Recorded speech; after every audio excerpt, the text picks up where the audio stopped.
Assalamualaikum warahmatullahi wabarakatuh. Om Swastiastu, Namo Buddhaya, Salam Kebajikan. Kembali bersama 9.0 TV dari Buta Panitalupi Kabupaten Bulukumba. Ada satu narasi dari Buya Kurtubi, salah seorang pimpinan FPI, Front Persaudaraan Islam, di mana organisasi ini adalah merupakan bentukan dari Petamburan, yakni Rizik Sihab. Jadi bohir terbesarnya Buya Kurtubi ini adalah Rizik Sihab. Ya jelas, antek para habaib yang ada di Indonesia.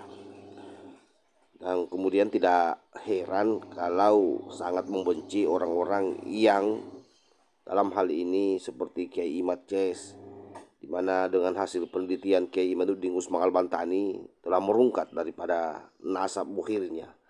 Karena itu kemudian dalam satu ceramah beliau menegaskan sudah menyiapkan nuklir untuk membungkam, katanya Kiai Imad. Tetapi apapun yang disampaikan oleh Buya Kurtubi sebentar ini, saya kira ini hanya semacam salah satu cara oleh kelompok Lawi untuk membenturkan anak-anak pribumi. Karena kita tahu bahwa Buya Kurtubi juga ini adalah orang Banten ya. Oleh karena itu salah satu pola yang dimainkan oleh kelompok Lawi itu sama dengan pola-pola yang dimainkan oleh Belanda. Wajar saja karena memang keberadaan mereka di Indonesia itu didatangkan oleh Belanda. Politik adu domba itu sangat akrab dengan mereka. Jadi anak bangsa sendiri diadu. Itu yang terjadi. Keberadaan Buya Kurtubi ini ya tentu menjadi bagian dari itu. Bagaimana kemudian dia yang beraksi menjalankan apa yang seharusnya dilakukan oleh kelompok Lawi dalam rangka membela nasabnya. Saya sudah mengarang kitab An-Nawawiyus Syadid bi Qam'i Tughyani Imadil Anid, bom nuklir untuk menumpas kesesatan Imad yang keras kepala. Itu artinya. Itu sudah saya karang. Dan di Banten baru 9 ke 10 masalah dari 102 masalah kesalahan. Masih ada 190 lebih. Saya masih memantau. Intinya untuk di kalangan umum, siapa di antara kita yang tidak menggunakan kaul Imam Ibnu Hajar Al-Haytami di dalam kitab fikih, di dalam kitab akidah? Imam Az-Zabidi Al-Murtada, pengarang kitab Ittihab Sadatul Muttaqin, Syarah Ihya Ulumuddin, beliau mengarang kitab Yata Khusus Nasab, kitab Ar-Raudul Jali. Bagi kita cukup, bagi orang awam cukup taklid kepada Imam Az-Zabidi dan Imam Ibnu Hajar Al-Haytami. Di dalam bidang fikih ada kata Imam Romli dengan Ibnu Hajar bertentangan, siapa yang diutamakan? Ibnu Hajar. Ibnu Hajar Al-Haytami dengan kitab sahabatnya menetapkan sanadnya nasab para habaib.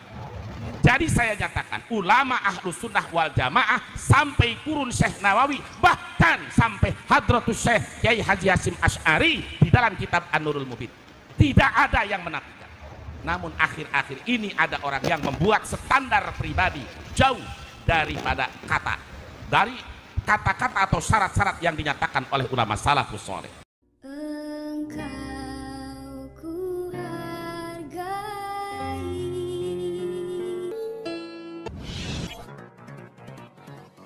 Mudah-mudahan dengan peringatan Maulid Nabi ini semua kita semata-mata mencintai Nabi Muhammad sallallahu alaihi wasallam. Mencintai Nabi berarti kita mengikuti syariat Nabi yang dibawakan oleh sahabat, dilanjutkan oleh tabi'in, atba'ut tabi'in, para ulama salaf dan khalaf. Maka fatabi'is shaliha mimman salafa wa janibil bid'ata mimman khalafa.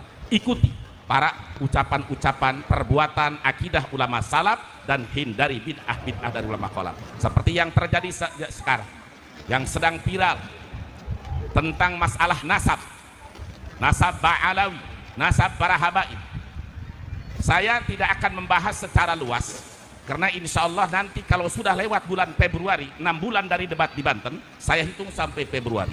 Ketika Februari tidak sampai ada perdebatan lagi, tidak ada ketasliman lagi, maka akan saya tuntaskan pembahasan itu melalui kajian-kajian. Saudara, para ulama ahlu sunnah wal jamaah yang dipermasalahkan Imam Ubaidillah bin Ahmad al-Muhajir atau Ahmad bin Abdul al-Muhajir di abad keempat, abad kelima, abad keenam, abad ketujuh, abad ke-8, abad ke-9, abad ke-10. Artinya dari mulai zaman Imam Ubaidillah sampai kepada ulama mutaakhirin Syekh Nawawi Tanara Banten. Tidak ada satupun ulama ahlu sunnah wal jamaah yang membatalkan nasabnya, yang menafikan Imam Ubaidillah bin Ahmad al-Muhajir. Tidak ada. Saya jamin tidak ada.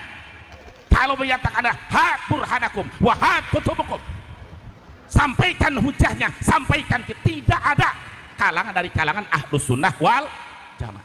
Tapi kalau dari kalangan wahabi di kurun mutaakhirin banyak, di antaranya Murad Syukri. Nah sekarang ini ada ustadz di Banten, di Cirebon, termasuk di Jogja, ada kelompok-kelompoknya, walaupun sekarang sudah saling serang gara-gara duit, yang membatalkan nasabah alawi. Saudaraku kaum muslimin wal muslimat, saya tidak akan mengeluarkan dalil secara rinci karena ini butuh waktu. Saya sudah mengarang kitab An-Nawawiyus Syadid bi Qam'i Tughyani Imadil Anid, bom nuklir untuk menumpas kesesatan imad yang keras kepala. Itu artinya. Itu sudah saya karang. Dan di Banten baru 9 ke 10 masalah dari 102 masalah kesalahan. Masih ada 190 lebih. Saya masih memantau. Intinya untuk di kalangan umum,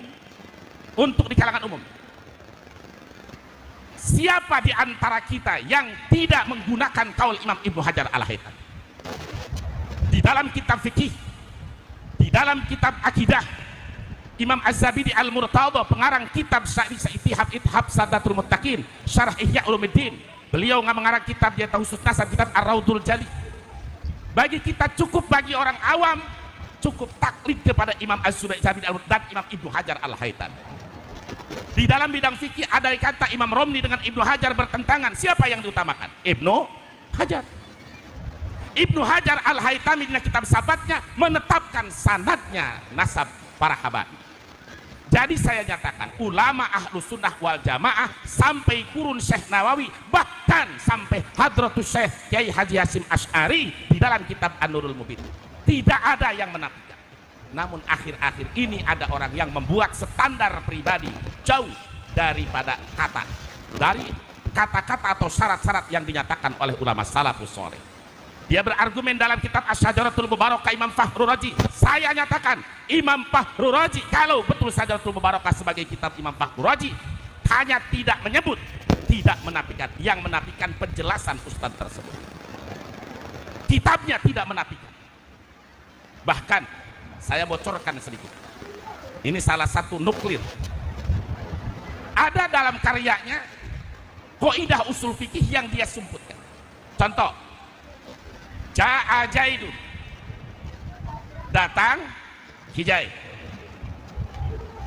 Yang datang ke Tarbiyatul Falah di Umar. Dia katakan Ja'a Jaidun, lakin amrunnya tidak disebut. Lakin amrunnya tidak disebut. Jadi ada kalimat lakin yang disembunyikan. Ini yang merupakan salah satu menyembunyikan hukum kaidah usul fikih. Salah satunya di dalam kitab usul fikih Imam Abdul Wahab Khalaf. Jadi ketika yang datang Umar dikatakan Ja'a Jaidun, lakin amrun tidak disebut, itu berarti menyembunyikan hukum. Menyembunyikan hukum bagian daripada perbuatan Yahudi. Yang suka menyembunyikan hukum perbuatan siapa? Yahudi. Yang merubah tahrif hukum adalah Yahudi.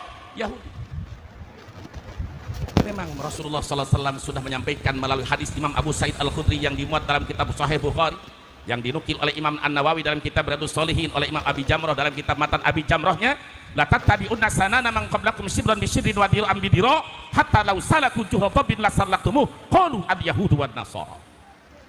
Jadi bukan hanya orang awam mengikuti gaya Yahudi, ustadz kiai di akhir zaman bakal mengikuti Yahudi dan Nasara. Salah satu karakternya menyembunyikan hukum yang sebenarnya demi sesuai hawa nafsunya. Na'udzubillahi min. Oleh karena itu kita tidak perlu heran dengan hal tersebut. Tentu sampai hari ini kita masih meyakini dan sampai kapanpun selama tesis Kiai Imad itu tidak mampu dibantah oleh mereka.